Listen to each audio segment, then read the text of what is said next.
Hello students, today we'll start asymptotes. Asymptotes.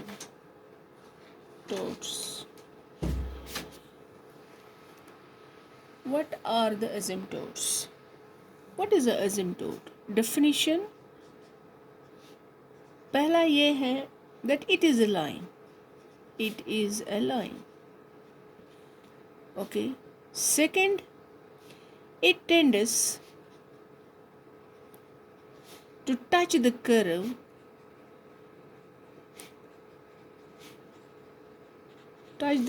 at infinity.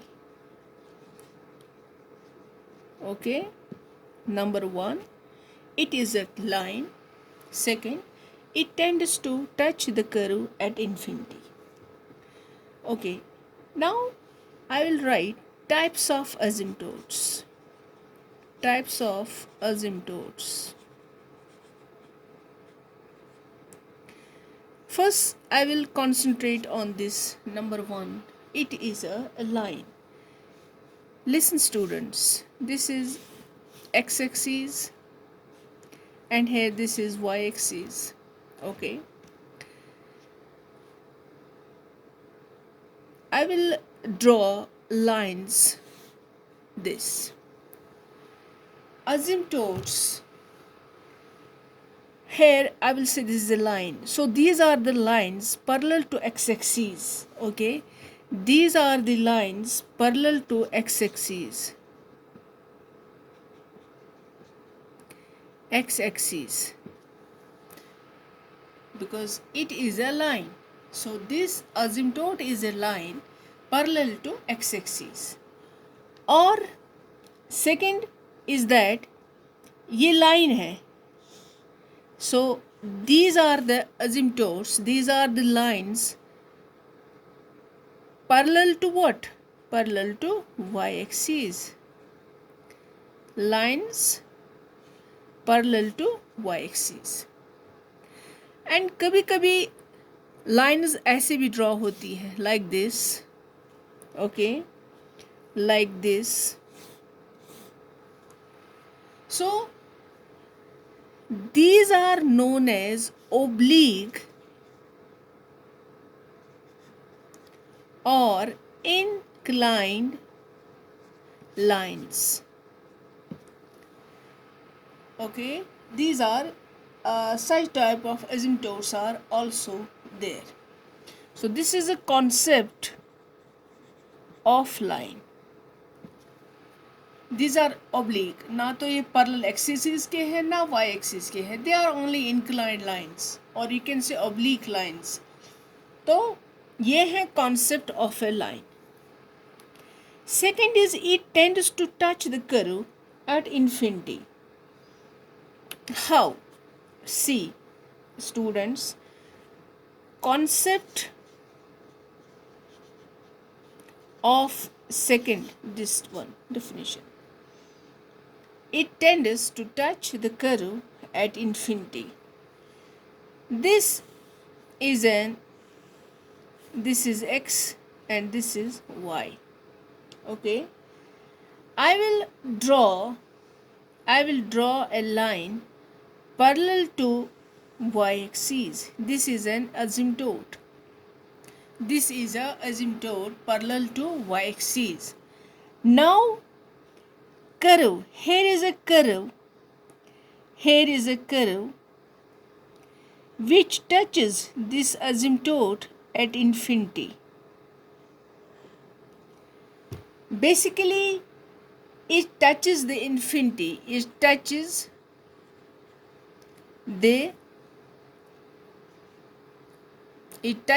this asymptote at infinity. When this asymptote is parallel to x-axis. So this is a curve. It touches this asymptote at infinity. Now second, this is here x-axis and this is y. Now for example, asymptote is parallel to x-axis. Okay, here is any curve, here is any curve which touches this asymptote at infinity. This is a asymptote here at parallel to x-axis, and this is a curve which touches this at infinity. Okay, now second, third one I will show you. This is like this is x, this is y. यहाँ पर क्या है, oblique asymptote है, oblique asymptote है, ना तो ये parallel x axis का है ना y axis का है. I will say this is oblique asymptote.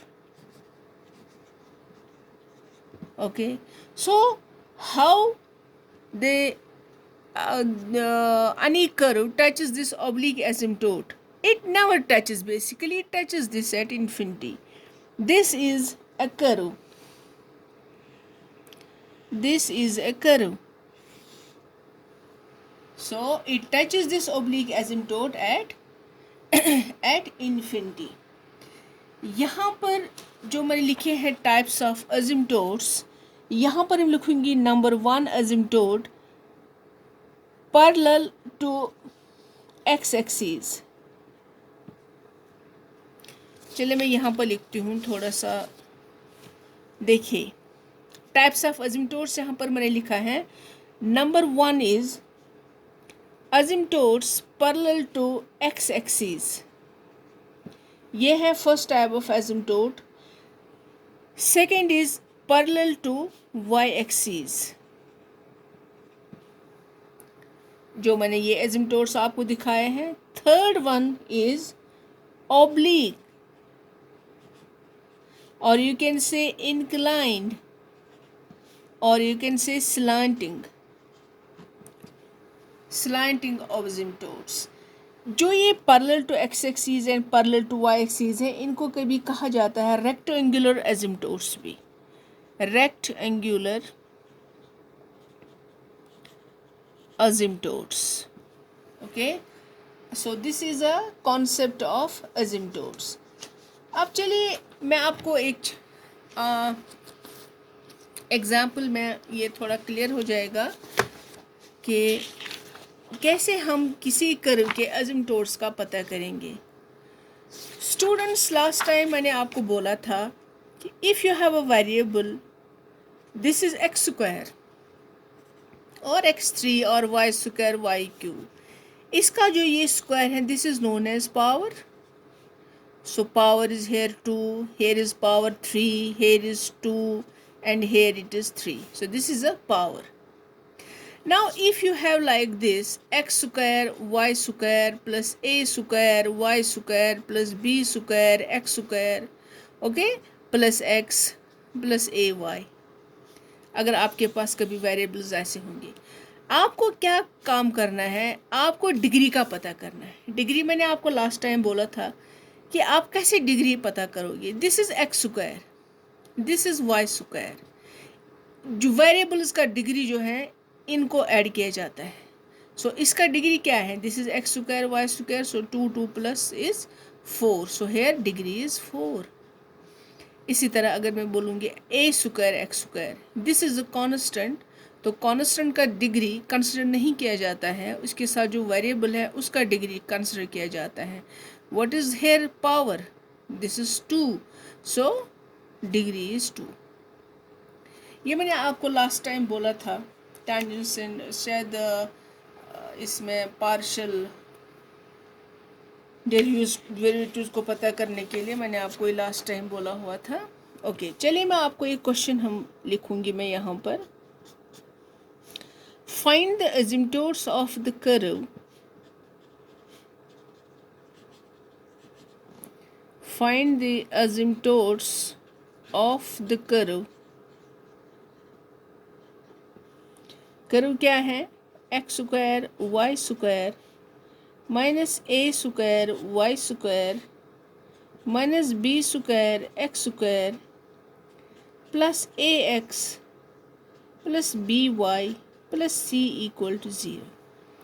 ये है आपके पास इक्वेशन ऑफ द कर्व. इसमें आपको असिम्प्टोट का पता करना है, कितने टोटल असिम्प्टोट्स हैं। सॉल्यूशन में सबसे पहले क्या काम करेंगे, आपको देखना है कि डिग्री जो है, डिग्री ऑफ कर्व क्या है,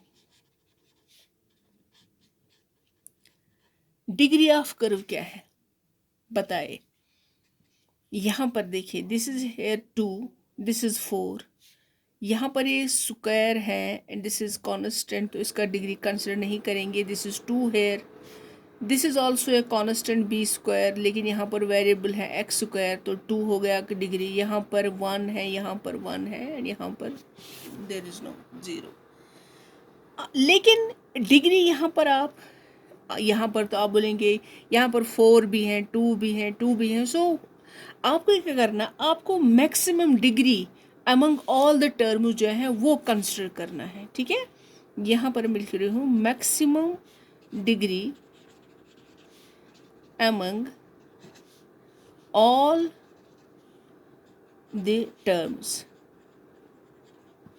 बताए क्या है, therefore degree of the curve,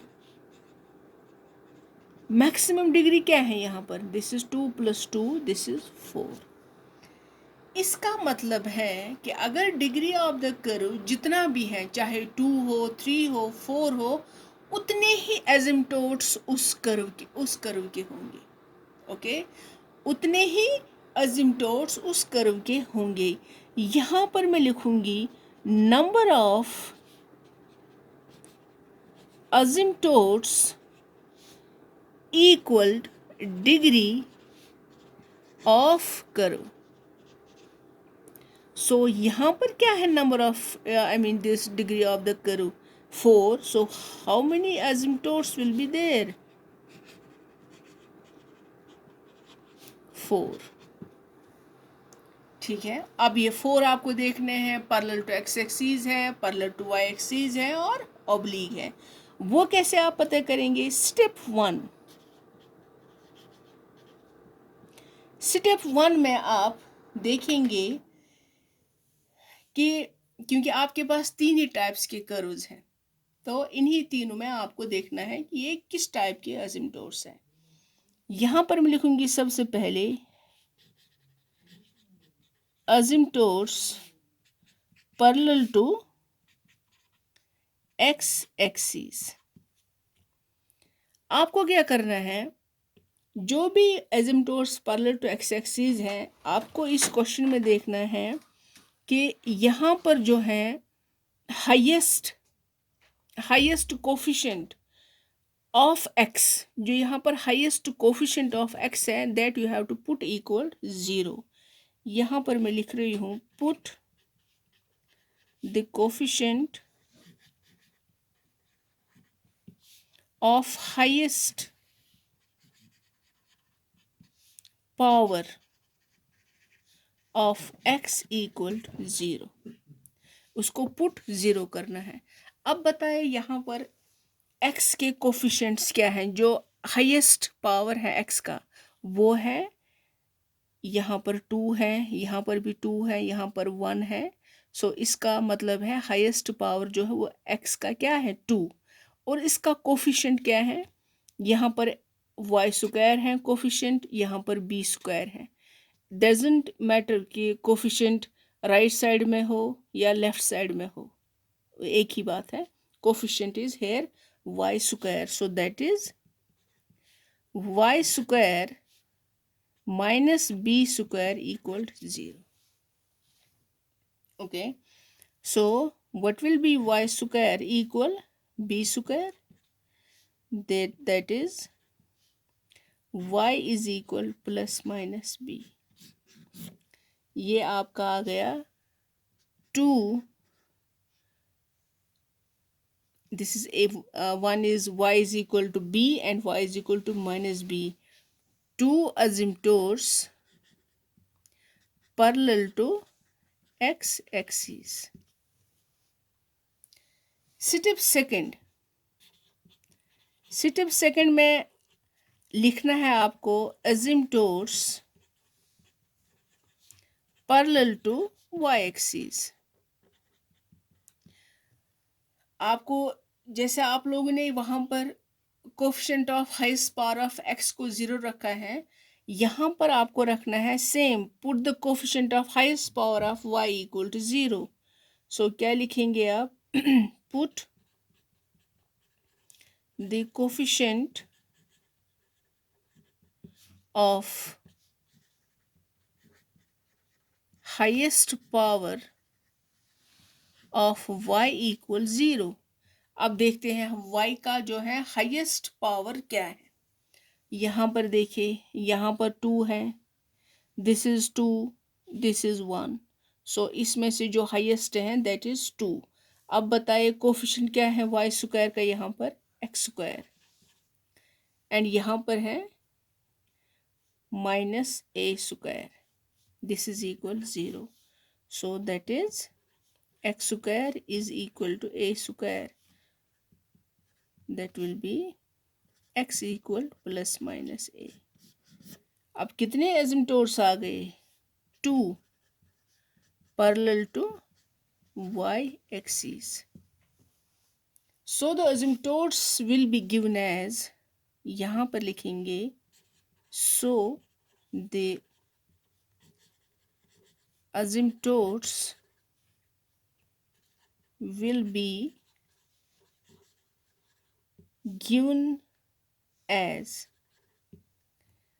y plus b equals 0, y minus b equals 0, x minus a equals 0, x plus a equals 0। ये आपके कितने एसिम्पटोट्स आए? 4 एसिम्पटोट्स।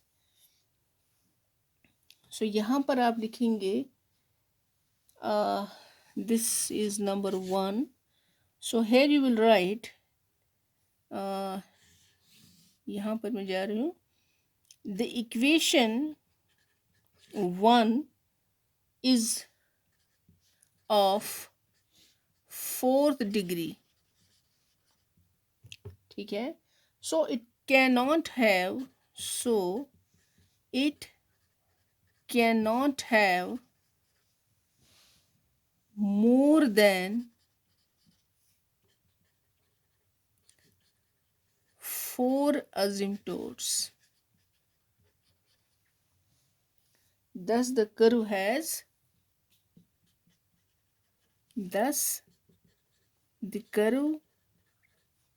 has no oblique asymptote।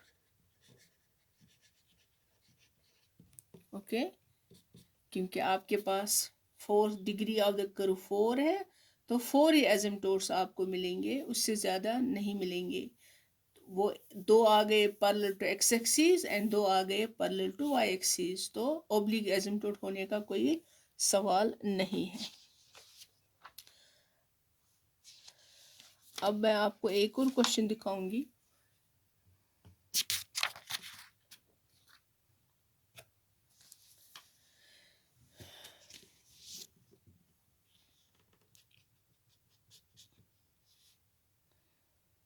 Find all asymptotes of the curve। Curve क्या है आपकी? 3x cube plus 2x square y minus 7x y square plus 2y cube minus 14xy y square plus 4x plus 5y equal 0। Okay, this is 3x cube plus 2x square y minus 7xy square plus 2y cube minus 14xy plus 7y square plus 4x plus 5y equal 0। तो चलिए solution start करते हैं। यहाँ पर मैं लिख रही हूँ the given equation of the curve is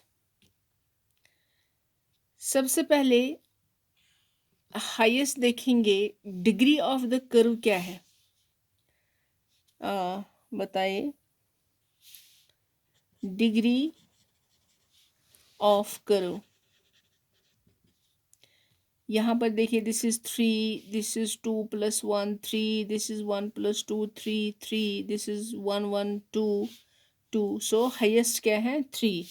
यहाँ पर मैं लिखूंगी 3, that means number of asymptotes कितने होंगे, 3 होंगे।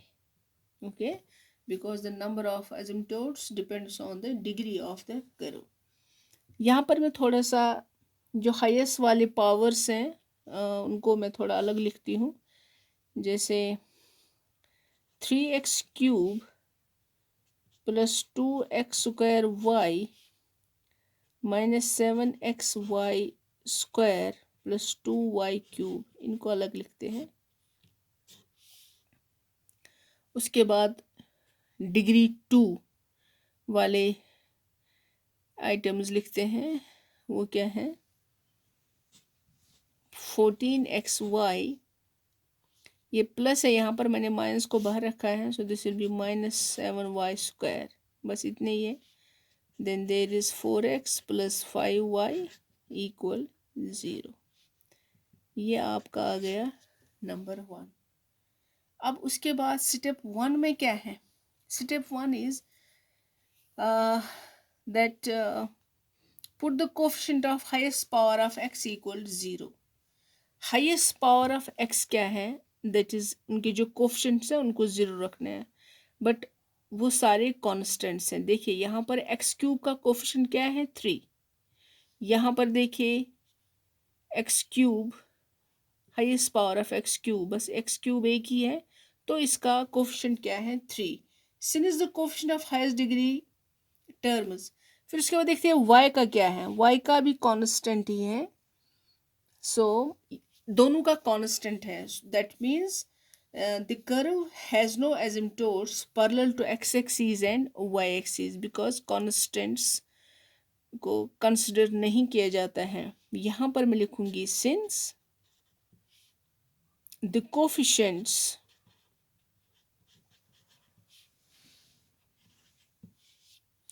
coefficients of highest degree terms in x and y are constants. Thus, the curve has no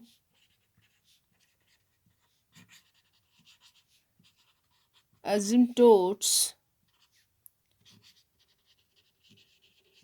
parallel to x axis and y axis।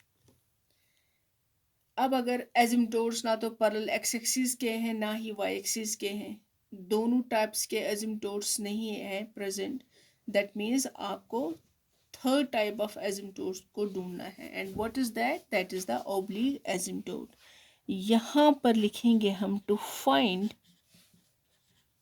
The oblique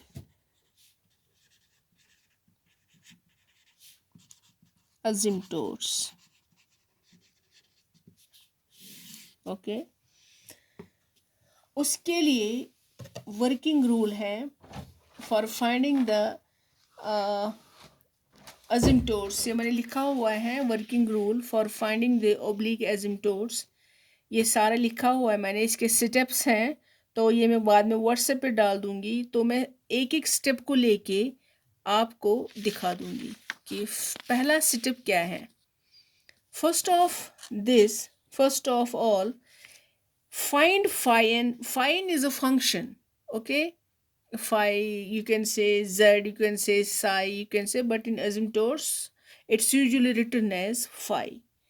n means जो आपका highest degree है, जिस degree का आपके पास कर्व है highest degree, then s n - 1 by putting, यहाँ पर मैं लिख रही हूँ x equal to 1 and y is equal to m in the highest degree term.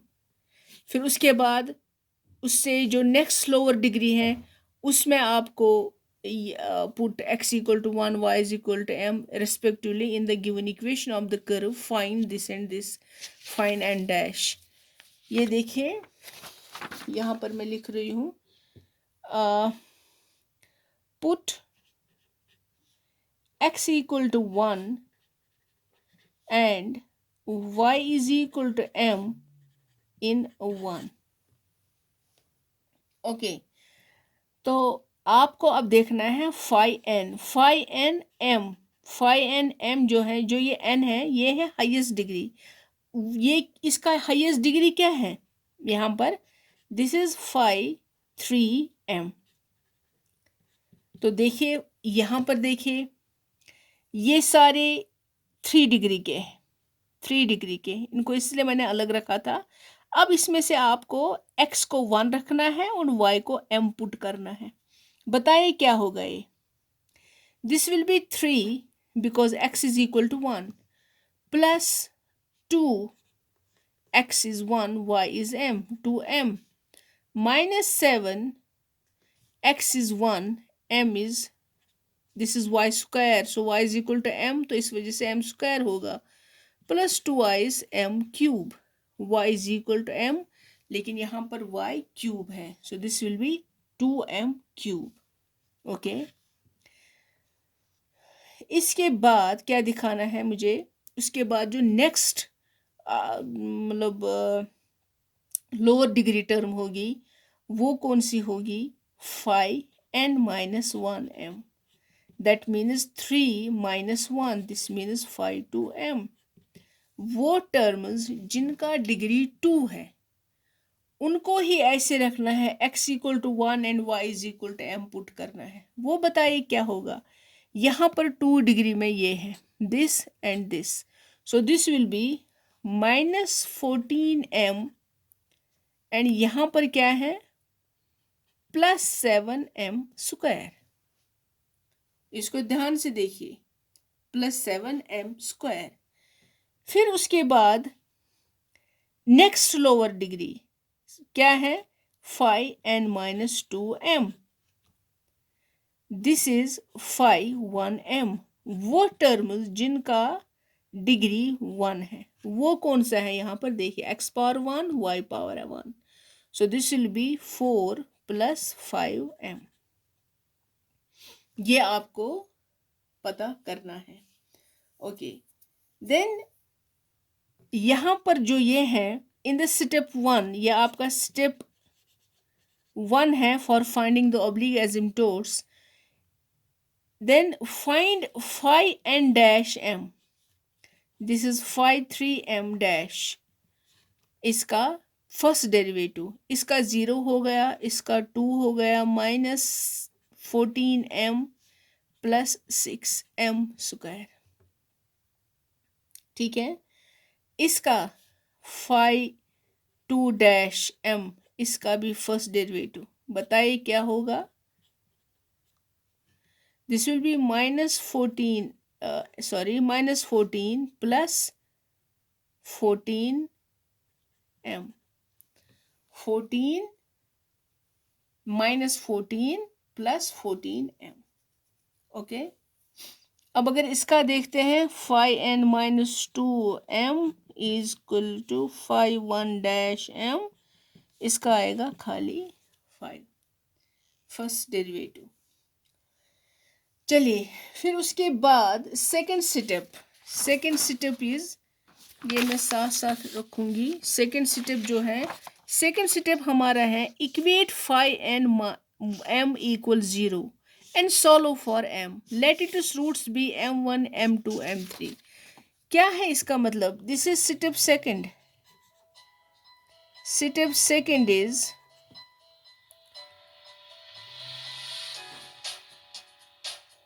phi n m is equal to 0 because this is in the phi step second. What is phi n? phi n m क्या है? phi 3m equals 0. सो वो क्या है आपके पास 5 3m, that is क्या है वो 2m³ -7m² +2m+3 = 0। यहाँ से इसको सॉल्व करके आपको m के रूट्स मिलेंगे। सो अगर मैं यहाँ पर इसमें हिट एंड ट्रायल मेथड आप लगा सकते हैं, जैसे मुझे सिर्फ 11 12 का है। This is m-1 2m² -5m-3 = 0. So this will be m-1, this is 2m + 1, this is m-3 = 0. Therefore अब m के रूट्स क्या है 1 3 -1/2। ये आपको यहाँ से मिलेगा। ठीक है,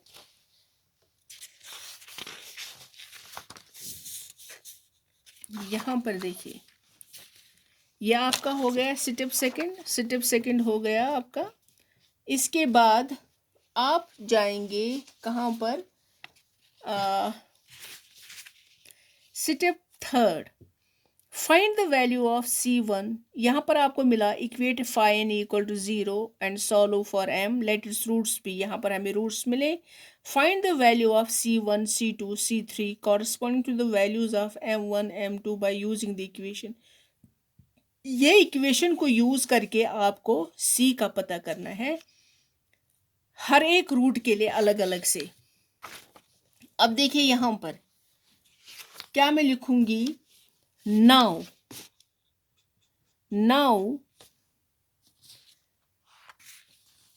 इक्वेशन आपकी क्या है, this is given in the this is step 3। यहाँ पर मैं लिख रही हूँ step 3, C is equal -phi n-1 m, this is phi n dash m। Okay, ये है आपका थर्ड स्टेप। यहाँ से आपको C का पता करना है। अब यहाँ पर मुझे बताए माइनस ये phi n-1 क्या है आपका, जो आपने यहाँ पर स्टेप फर्स्ट में निकाला है, that is your phi 2m and phi n dash क्या है आपका, दिस इज phi 3 डैश। वो कितना है माइनस phi 2m आपके पास ऑलरेडी है, दिस इज क्या है वो